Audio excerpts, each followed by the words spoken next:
오늘 하나님 말씀 함께 보지요. 고린도전서 15장 35절 36절 말씀 봅니다. 고린도전서 15장 35절 36절 말씀 우리 같이 한 목소리로 봉독합니다. 35, 36절입니다. 시작. 누가 묻기를 죽은 자들이 어떻게 다시 살아나며 어떠한 몸으로 오느냐 하리니 어리석은 자여, 내가 뿌리는 씨가 죽지 않으면 살아나지 못하겠고 37절까지 보겠습니다. 또 내가 뿌리는 것은 장래의 형체를 뿌리는 것이 아니요 다만 밀이나 다른 것의 알맹이 뿐이로되. 우리 크리스찬들이 가지는 강한 아주 큰 힘은 부활에 관한 겁니다. 천국에 관한 소망입니다. 우리 크리스찬들에게 천국이 없으면 우리의 삶 가운데, 우리의 신앙 가운데 많은 것이 힘이 빠집니다. 그러니까 우리는 천국에 대한 소망이 이 땅을 살아가는 우리의 동력, 힘이 될 수 있습니다.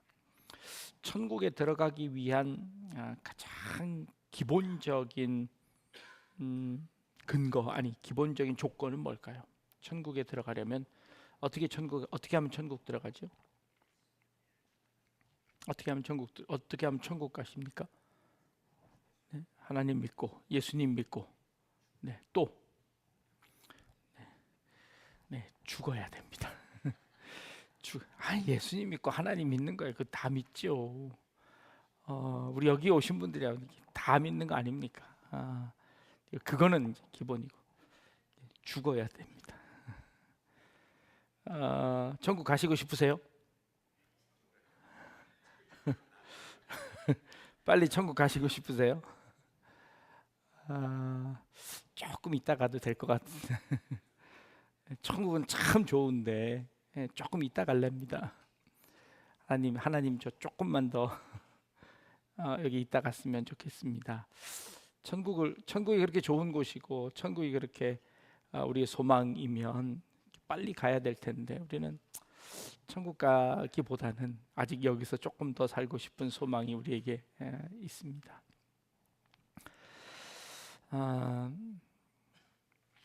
천국 가면 왜 그런 마음이 들까요? 이 땅에 모든 사람은 다 죽습니다. 그런데 죽어본 사람은 아무도 없습니다. 그래서 죽은 다음에 어떻게 되는지를 정확하게 알 수가 없어서 그렇습니다. 그러니 막연한 두려움이 우리에게 있습니다. 그리고 그 순간은 어떨까? 고통스러울까? 아닐까? 그리고 죽은 다음에는 우리가 어떤 몸으로 부활하는 걸까? 죽은 다음에 우리의 몸은 어떻게 되는 걸까? 우리는 너무 잘 압니다.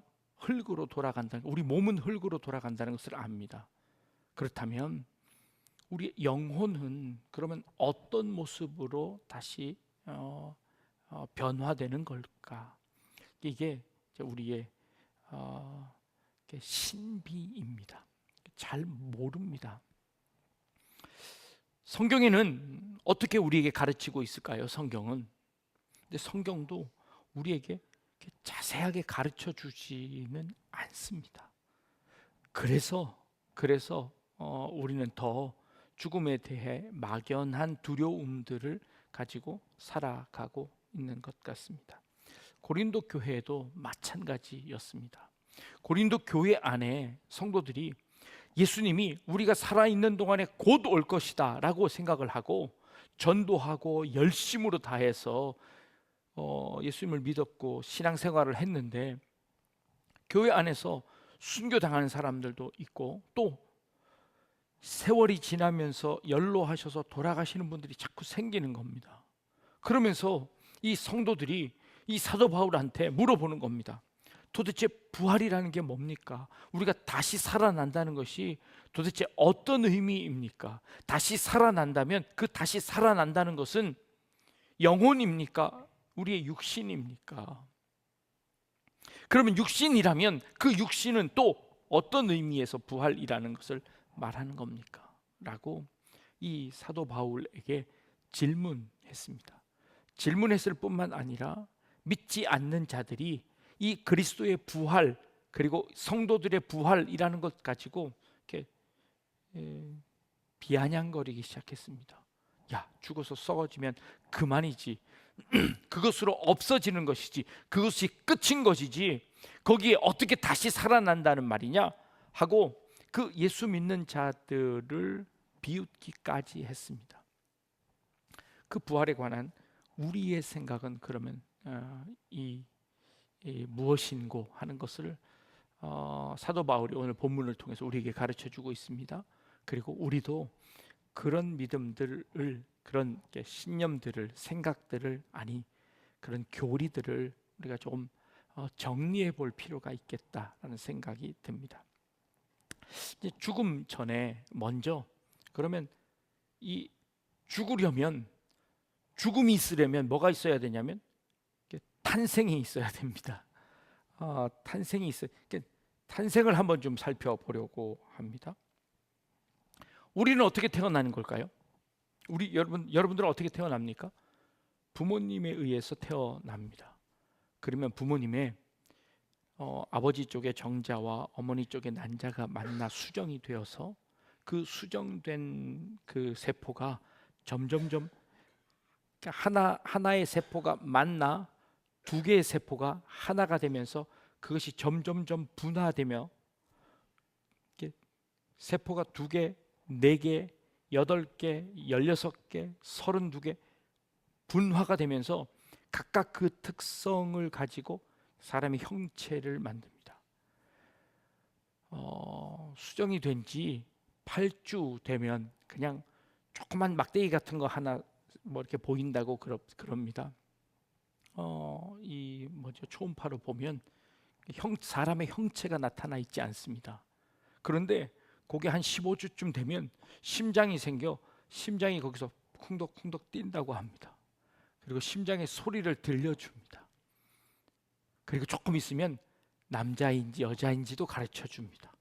그리고 손가락 발가락들이 다 생기고 기형아 검사를 합니다. 무슨 병이 있는지 검사도 합니다. 그래서 10달이 되어지면 생명이 태어납니다. 태어난 생명들을 보면 참 신기합니다. 엄마를 닮은 것 같기도 하고 아빠를 닮은 것 같기도 하고 또 할머니 할아버지는 또 자기를 닮았다고 우기기도 합니다. 근데 그 우기는 그 말이 맞아 보이기도 합니다. 어딘가 구석에 닮아 보이기도 합니다. 신기하지요? 아빠 쪽을 닮기도 하고 엄마 쪽을 닮기도 하고 어느 쪽 한쪽을 더 많이 닮을 수도 있지만 그래도 안 닮았다고 해도 뭐 어딘가 한 구석은 닮아 있는 모습을 봅니다. 그러면 아버지와 어머니의 그 모양과 기질들이 그 자녀에게 유전되어진다는 것을 우리는 압니다. 좋은 것뿐만 아니라 나쁜 것도 유전되더라고요. 무슨 병이 걸리면 제일 먼저 물어보는 게 부모님들 중에 아니 할머니 할아버지들 중에 그 병을 앓고 있던 분이 계십니까? 부터 물어봅니다. 의사들이. 그 말은 뭐죠? 나쁜 것도 유전된다는 그 말입니다. 그러면 우리의 몸은 그렇게 유전되어서 생성이 됩니다. 영혼은 어떻게 될까요? 우리의 영혼은 어떻게 만들어질까요? 우리의 영혼은 어떻게 만들어질까요? 여기에 관해서 학자들의 견해가 한 3가지 정도 견해가 있습니다. 영혼도 엄마 아빠가 반반씩 주는 걸까요? 아빠의 영혼과 엄마의 영혼이 반쯤 이렇게 슉 섞어서 주는 걸까요? 아니지요. 영혼은 그 마음은 완전히 독립됩니다. 그래서 첫 번째 견해는요, 학자들이 이렇게 이야기합니다. 우리 영혼은 하나님께서 만세 전에, 이 세상을 만들기도 전에 하나님께서 우리의 영혼들을 다 미리 만들어 놓으셨습니다. 여러분, 하나님이 나를 세상이 있기도 전에 아셨다고 하십니다. 그러면 나를 아시려면 어떻게 아셔요? 미리 만들어 놓으셨으니까 아시는 거 아니에요? 하나님이 미리 만들어 놓으셨어. 자, 어디다 만들어 놓으셨을까요? 어디다 만들어 놓으셨을까요? 저 하늘의 영혼 창고를 만들어 놓으셔가지고 그 영혼 창고에서 딱 태어날 때마다 한 놈씩 딱 영혼을 이렇게 휙, 하나님이 아담을 만드시고 어떻게 하셨나요? 그 코에다가 생기를 훅 불어넣으셔서 아담이 됐습니다. 그러면 하나님이 미리 만들어 놓으신 그 영혼을 한 놈씩 태어날 때마다 훅 하고 집어넣어서 영혼을 거기다 육체에다가 싹 집어넣어 주시는 걸까요? 그러면 그게 영혼이 되는 걸까요?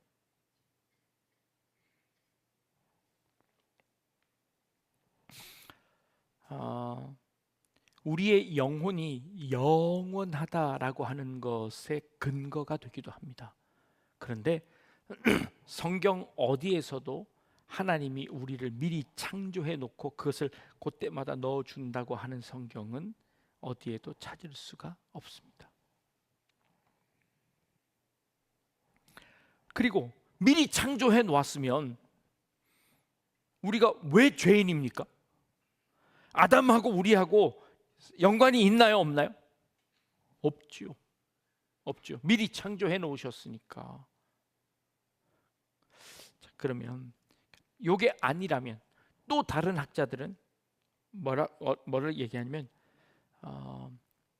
창조설이 있습니다. 잉태될 때마다 하나님께서 직접 만드셔서 그 영혼을 거기에다가 넣어주신다는 겁니다. 미리 만들어 놓으시는 게 아니라 신선하게 아주 그냥 오래된 영혼이 아니라 그때마다 아주 영혼이 아주 신선한 영혼들을 하나님이 직접 만들어서 그 육체에다가 탁 넣어주신다는 창조설이 있습니다.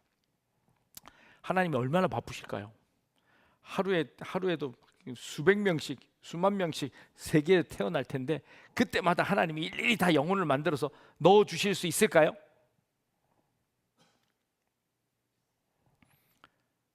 하나님이 새로 만드셨는데 왜 죄인이 될까요? 똑같은 이야기입니다. 그리고 만약 창조하신다면 그 영혼은 언제 넣어주시는 걸까요? 수정이 딱 되어지는 순간에 넣어주시는 걸까요? 아니면 15주가 되어지면 그때부터 영혼이 생기는 걸까요? 영혼은 언제쯤 생기는 걸까요? 태어나면서부터 생기는 걸까요? 아니, 태어나서 건강하게 태어나는 그 아이들에게만 영혼을 넣어주시는 걸까요? 하나님이 이왕 만드시고 넣어줄 것 같으면 태어나자마자 죽는 아이들은 하나님 왜 영혼을 만드시는 걸까요? 건강하게 살아날 아이들만 영혼을 만드셔서 나중에 자라나면서 하나님이 그 영혼을 넣어주시는 걸까요? 알 수 없습니다. 창조설은 토마스 아퀴나스, 벌코프 이런 사람들이 주장하기도 합니다. 그것도 장단점이 있습니다.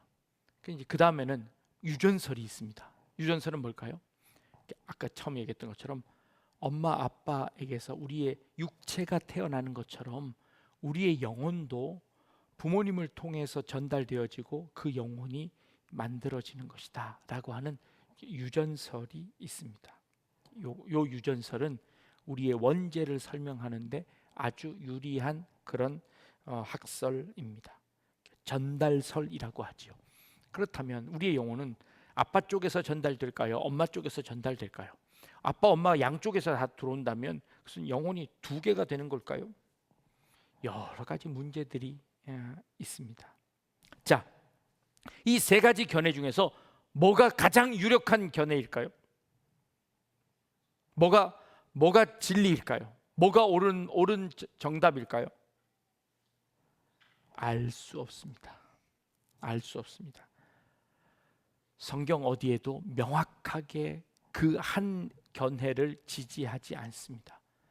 그러나 창조설을 상당 부분 많은 학자들이 지지하고 또 어떤 일부 학자들은 유전설을 지지하기도 합니다. 이게 우리의 태어나는 영혼에 관한 견해입니다. 그러니 우리가 영혼이 어떻게 만들어지는 것도 우리는 지금까지는 신비입니다. 알 수 없습니다. 자, 언제 알 수 있을까요? 천국 가셔서 물어보시면 됩니다. 천국 가셔서 하나님 앞에 우리 영혼이 언제 만들어지는지 한번 물어보시기 바랍니다. 자, 우리의 탄생이 그렇습니다. 자, 그렇다면 우리의 죽음은 어떨까요? 이제 죽음으로 돌아와 봅니다. 죽은 다음에 그 영혼은 어디로 가는 걸까요? 천국으로 갑니다. 그러면 죽은 다음에 우리의 몸은 어떻게 될까요? 흙으로 다 없어지는 걸까요? 흙으로 다 없어진다면 부활하면, 부활이라는 것이 왜 그게 무슨 부활입니까? 영혼은 죽지 않는다면서요. 영혼은 죽지 않는데, 그러면 영혼은 죽지 않는데 그걸 뭐 어떻게 부활이라고 하는 겁니까? 부활은 죽었다가 다시 살아나야죠. 죽는 것은 우리의 육체만 죽잖아요. 그러면 육체만 죽으면 그걸 부활이라고 할 수 있나요? 우리의 몸이, 우리의 영혼이 다른 데로 이동하는 것이지, 다른 모습으로 변화하는 것이지, 그걸 어떻게 죽음이라고 이야기할 수 있나요? 그렇죠. 그렇다면 우리의 부활이라는 것은 어떤 의미가 있을까요? 우리의 부활은 항상 그 근거가 어디에 있는고 하니 예수님에게 있습니다. 예수님이 십자가를 지시고 완전히 죽으신 이후에 부활하셨습니다. 그리고 우리는 부활절이 되면 그 예수님의 부활처럼 우리도 부활할 것이라고 믿습니다. 그러면 예수님의 부활처럼 부활하려면 어떻게 돼야 되나요? 우리의 몸도 부활해야 그게 진짜 부활이지요. 그러면 우리의 몸은 어떻게 부활하는 걸까요? 우리의 몸은 어떻게 부활할까요? 예수님 당시에 예수님처럼 부활하는 줄 알았습니다. 그래서 사람들이 화장하지 않으려고 했습니다. 왜요? 그럼 다 없어지니까. 내 몸이 무덤에 있어야 나중에 거기서 일어나서 부활할 수 있지. 예수님처럼 그 몸을 입고 부활할 수 있지. 우리가 화장해버리면 어떻게 합니까? 라고 이야기합니다. 근데 한번 생각해 보십시오. 100년 지나면 뼈가 남나요? 200년 지나면 뼈가 남나요? 아니요, 뼈도 안 남습니다. 진짜 다 흙으로 가버립니다. 화장을 하든 매장을 하든 그거가 상관없이 모두 다 없어집니다. 그러면 우리의 몸은 부활하지 않는다면 그것을 어떻게 부활이라고 이야기할 수 있겠습니까? 라는 질문을 하게 되는 겁니다. 자, 예수님의 부활을 한번 생각해 봅시다. 예수님을 십자가에 못 박고 장사를 지냈습니다. 유대인들의 장사 지내는 법은 어떻게 지내는지 아십니까? 기다란 세마포 하나를 가지고 몸을 목서부터 이렇게 쫙 다 칭칭칭 감습니다. 감으면서 거기다가 향유를 부어요. 그 향유를 부으면 냄새가 안 나기도 하지만 몸에 살이 빨리 썩도록 만듭니다. 그래서 빨리 쌀이 썩으면 뭐만 남죠? 뼈만 남게 됩니다. 그러면 그 자녀들이 그 뼈를 추려 항아리에다가 담습니다. 그래서 그 항아리는 그 선조들의 뼈를 한꺼번에 모아두는 커다란 항아리에 담고 그것을 치운 이후에 그 위에 또 다른 사람을 매장합니다. 그러니까 돌 침대 위에 그렇게 올려서 완전히 다 썩은 다음에 뼈를 추려 놓고 그리고 다시 거기다가 다른 분들을 모시고 하는 겁니다. 자, 예수님은 아리마대 사람 요셉이 그 한 번도 장사 지내지 않은 새로운 그 무덤에 예수님을 그렇게 세마포로 감아 예수님을 눕혀 놓았습니다. 예수님이 부활하셨습니다. 3일 만에 부활하셨습니다. 예수님이 3일 만에 부활하실 때 예수님도 똑같이 세마포로 동동동 동였습니다. 그리고 예수님이 눈을 3일째 되는 날 눈을 딱 뜨셨습니다. 자, 그러면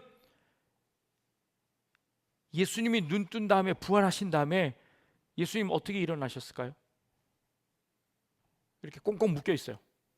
근데 예수님 어떻게 일어나셨을까요? 이게 못 움직일 텐데. 이 예수님의 세마포는 누가 풀어줬을까요? 천사들이 와가지고 그 끝을 잡고서는 뺑뺑뺑뺑뺑 돌면서 예수님이 세마포를 쫙 풀어놓고, 그리고 요한복음에 보니까 예수님을 묶었던 그 세마포를 한쪽 구석에 잘 개켜 놓았더라라고 성경은 번역합니다. 그러니까 천사들이 돌돌돌돌 풀어가지고 잘 개서 한쪽 편에 이렇게 잘 두고 예수님은 싹 부활하셨. 아니라는 겁니다. 요한복음에 있던 객혀 있더라라고 하는 그 단어의 원래의 뜻은 무엇인가 하니 이렇게 되어 있습니다.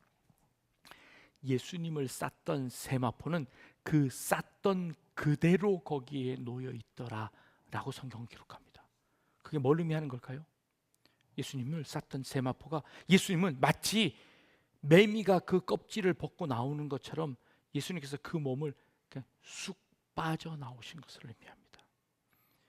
천사들이 그 예수님을 풀어준 것이 아니라 쌌던 것은 그대로 두고 예수님께서 거기서 부활하셔서 신비한 몸으로 거기서 빠져나오신 것이죠. 부활하신 이후에 예수님의 모습이 신비하게 나타납니다. 어떻게 해요? 엠마오로 가는 제자들 가운데 예수님이 함께 대화를 하며 가십니다. 그러다가 그들에게 성경을 풀어주십니다. 그리고 나서 식사하려고 식당에 가서 밥 먹으려고 기도하고 눈 딱 떴더니 예수님이 사라져 버렸습니다. 아, 지금까지 우리와 함께 오셨던 그분이 바로 예수님이었구나라고 하는 것을 그때 그들이 깨달았습니다. 제자들이 문을 꽁꽁 걸어 잠그고 숨어 있었습니다. 그런데 그때 예수님께서 호련히 그들 가운데 나타나십니다. 그리고 그 제자들 가운데 말씀하십니다. 내가 유령이 아니다. 너희 손을 내 못 박힌 손에 넣어보고 내 창 맞은 그 허리에다가 내 손을 넣어봐라 하고 도마에게 말씀하셨습니다. 예수님의 부활의 모습은 예수님의 이전의 모습과 동일성도 있지만, 그러나 예수님의 이전의 모습과 차별성도 함께 존재합니다. 신비한 몸으로 예수님께서 변화되셨습니다. 부활하신 예수님의 몸은 어쩌면 이런 신비한 몸으로 부활하셔서 그 부활이라는 그 모습이 우리에게, 우리의 모든 부활은 예수님의 부활에 근거합니다. 그렇다면 우리의 부활한 모습도 어쩌면 이 예수님과 같은 그런 모습으로 부활되지 않을까요? 예수님께서 40일이 지난 이후에 하늘나라로 올라가십니다. 제자들이 보는 가운데 구름을 타고 하늘나라로 올라가십니다. 그 올라가시는 그 모습은 부활하신 이후의 예수님의 모습입니다. 그렇다면 우리의 모습도 부활 이후에, 우리의 죽음 이후에 예수님께서 다시 오실 그때, 아니 우리의 죽음 이후에 우리의 몸은 껍데기는 썩어지지만, 마치 그 쌌던 세마포는 거기에 그대로 남겨두지만 그 세마포는 사라져버리지만, 그러나 우리의 그 몸은 신비한 모습으로 천국에 가지 않을까요? 천국 가면 누구인지 알 수 있을까요? 천국 가면 우리의 부모님들, 우리의 사랑하는 사람들을 알아볼 수 있을까요? 성경은 알아볼 수 있다고 이야기합니다. 그렇다면 우리의 천국의 모습은 지금 이 땅에 있는 이 모습이 그대로 가는 걸까요? 어떤 분이 그러더라고요. 그러려면 나 천국 안 갈랍니다. 아니, 이 모습 그대로 갖고 가려면 내가 여기서 이 땅을 살면서도 이거 바꾸고 싶어가지고, 근데 천국 가서도 이 모습이라면, 아니요. 아니, 천국 가서 만약에 이 땅에서 재혼을 하면 천국 가면 싸움 나지 않을까요? 아니, 천국에는 시집 가는 것도 없고 장가 가는 것도 없더라는 거예요. 그러면 천국 가면 몰라볼까요? 그렇지는 또 않답니다. 알 수 없습니다. 이걸 뭐라고 한다고요? 신비한 일이라고 말합니다. 이게 비밀이라고 말합니다. 비밀이라는 단어는 두 가지 단어로 해석이 되어집니다. 비밀은 시크릿, 이 비밀입니다. 시크릿은 뭡니까? 감추어 두는 겁니다. 몰래 아무도 모르게 덮어두는 겁니다. 근데 이 덮어둔 것을 가르쳐주면 금방 알 수 있는 것이 시크릿입니다. 비밀입니다. 시험 답안지는 시험 보기 전까지는 절대 비밀입니다. 이걸 미리 가르쳐주면 큰일 납니다. 그런데 시험 보고 나면 답안지를 다 공개합니다. 이게 비밀입니다. 그런데 이 비밀에 또 다른 단어가 있습니다. 미스테리라는 단어가 있습니다. 미스테리는 알려주는데 알려줘도 뭔지 모릅니다. 이게 미스테리입니다. 우리의 탄생과 우리의 죽음은 비밀인데 이 비밀은 미스테리의 비밀입니다. 가르쳐 주셨는데 진짜 어떻게 될지 알 수 없습니다. 이게 미스테리라고 말합니다. 근데 그 미스테리가 언제 풀려질까요? 그 미스테리가 언제 알게 될까요? 아니, 미리 다 말씀하셨는데 천국 가게 되면 그 미스테리도 드디어 풀려집니다. 아하, 그 비밀이었구나 라고 하는, 아니 어쩌면 그것이 미스테리이기 때문에 이 땅을 살아가면서 우리에게 더 힘이 될 수도 있습니다. 이게 신비하기 때문에 힘이 있습니다. 우리의 탄생과 우리의 죽음이 그저 누구나 다 알 수 있는 일이라면 이 땅에 안 믿는 사람이 어디 있을 것이며 안 따라갈 사람이 누가 있겠습니까? 그런데 천국의 비밀은 알려줘도 알 수 없는 미스테리로 남아 있습니다. 사도 바울이 이렇게 설명합니다. 또 내가 뿌리는 것은 장래의 형체를 뿌리는 것이 아니요 다만 밀이나 다른 것의 알맹이일 뿐이로다. 아니, 밀 안에, 그 안에 어떻게 그런 형태가 있을 거라고 상상을 합니까?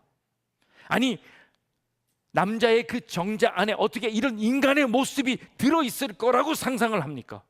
그 모든 유전자의 정보들이 그 조그만 눈에도 보이지 않는 그 안에 다 숨어져 있습니다.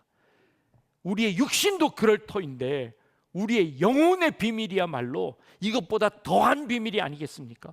그 더한 미스테리가 그 안에 숨어 있지 않겠습니까? 우리가 어떤 모습으로 다시 부활할지 아무도 알 수 없습니다. 그러나 그것은 미스테리입니다. 그래서 우리에게 더 힘이 있고 더 소망이 있습니다. 자, 제가 인간이 탄생의 미스테리와 죽음의 미스테리를 말씀드렸습니다. 그러면 이 탄생과 죽음 사이에 있는 삶은 어떨까요? 우리가 살아가고 있는 삶은 어떨까요? 삶도 미스테리이기는 마찬가지입니다. 우리의 살아가는 이 삶도 신비이기는 마찬가지입니다. 여러분 어떻게 예수님 믿게 되셨습니까? 여러분 어떻게 이 자리에 오게 되셨습니까? 여러분 어떻게 이 어려운 세상을 지금도 버티고 살아내고 있습니까? 우리가 지금 어떻게 이 시대를 살아가고 있습니까? 우리의 살아가는 삶의 모든 메커니즘들은 우리가 다 압니까? 여러분들의 삶에 대해서 다 이해하십니까? 여러분들의 삶에 대해서 다 설명이 가능하십니까? 내가 왜 이런 선택을 하고 내가 왜 이런 삶을 살아가고 내가 이런 말을 하게 되는지 여러분 다 이해하십니까? 아니요, 모릅니다. 미스테리입니다. 우리의 탄생도 미스테리고 우리의 죽음도 미스테리고 그리고 우리의 현재 살아가고 있는 이 삶도 미스테리입니다. 이 삶의 신비를 주관하시는 분이 누구일까요? 우리는 그 신비의 모든 주관자가 하나님이시라는 것을 믿습니다. 그래서 우리의 삶의 모든 그 신비가 하나님께로부터 온 것임을 믿습니다. 우리의 영혼이 하나님께로서 왔고 그리고 이 영혼이 결국 하나님께로 갈 것이고 그리고 살아가는 이 삶 전체가 하나님이 주관하실 거라는 것을 믿는 것, 이 미스테리를 믿는 것, 이 미스테리를 인정하는 것, 그리고 이 미스테리를 우리가 그 힘으로 동력으로 살아내는 것, 이거 믿음이라고 우리에게 말씀하고 있습니다. 내가 숨 쉬는 것, 내가 살아가는 것, 내 피가 늘 말씀드리지 않습니까? 우리의 피가 3개월마다 딱 새 걸로 만들어집니다. 다 죽습니다. 피뿐만 아니라 우리 세포들도 다 죽습니다. 죽어야 사는 그 신비가 우리의 몸속에 이미 들어와 있습니다. 우리의 살아가고 있는 이 삶 가운데 이미 생성과 종말이 이 안에 우리의 몸속 안에 우리의 삶 안에 뒤섞여 살아가는 미스테리 가운데 살아가고 있습니다. 그 신비의 열쇠는 항상 예수 그리스도인 줄 믿습니다.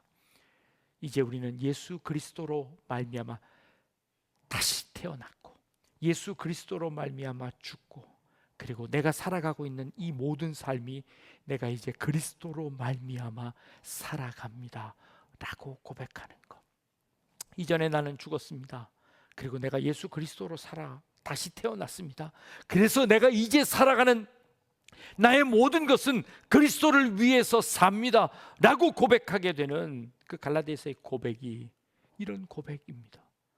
우리의 탄생, 우리의 죽음, 그리고 그 가운데 껴있는 모든 삶이 미스테리로 우리를 이끌어내시는 그 하나님의 능력.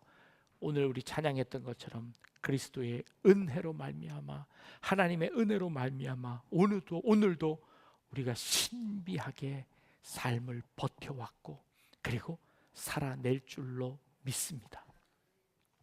약대중학교에 속한 우리 모든 성도님들이 우리의 그 삶의 미스테리를 감사하고 오히려 그것이 우리의 삶의 힘이 되어 포기하지 않고 그리고 좌절하지 않고 끝까지 하나님을 향하여 나아갈 수 있는 저와 여러분들 다 되실 수 있기를 주님의 이름으로 축복합니다.